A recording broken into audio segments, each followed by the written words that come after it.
আপনারা শুনেছেন যে গণতন্ত্র মঞ্চের আমন্ত্রণে আমরা তিনটা দল এনসিপি, গণ অধিকার পরিষদ এবং এবি পার্টি আমরা আজকে এখানে এসেছিলাম।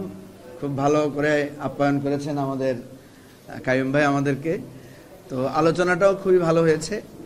আপনারা হয়তো জানতে চাচ্ছেন যে কি সিদ্ধান্ত হয়েছে, সেটা আমরা কেন আপনাদেরকে খোলামেলাভাবে বলছি না একটা কারণে। আপনারা আশা করি সেটা ক্ষমা সুন্দর দৃষ্টিতে দেখবেন, কারণ আমরা দেখছি এক একটা রাজনৈতিক দল এক একটা ফর্মুলা প্রপোজ করে এবং সরকারের উপর চাপ সৃষ্টি করে। তখন আরেকটা দল বলে এরা তো এর কথা অনুসারে কাজ করেছে। আমরা যদি এখন একটা ফর্মুলা বলি, তখন দেখা যাবে যে এটা একটা নতুন ঝামেলা তৈরি করবে, যে এটা তো দেখা যায় ওই 9 দলের কথা অনুসারে সরকার করেছে।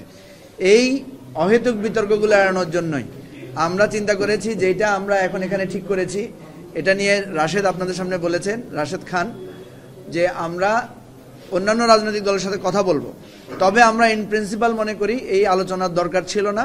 সরকারের কাছে এনাফ আলোচনা হয়ে গেছে। সরকার চাইলেই এখন একটা সিদ্ধান্তে পৌঁছতে পারেন।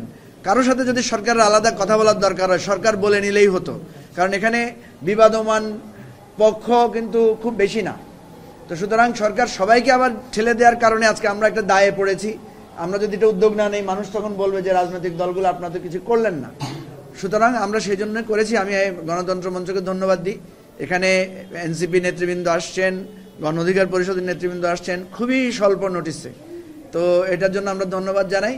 তবে আমরা আশা করছি যে ইনশাআল্লাহ একটা সুষ্ঠু সমাধান হবে এবং করতেই হবে। এটা না করলে যারা এর জন্য দায়ী থাকবে, জনগণ তাদেরকে বিবেচনা করবে যে তারা কেন এটার জন্য আন্তরিকতা দেখাচ্ছেন। আপনাদের সবাইকে ধন্যবাদ।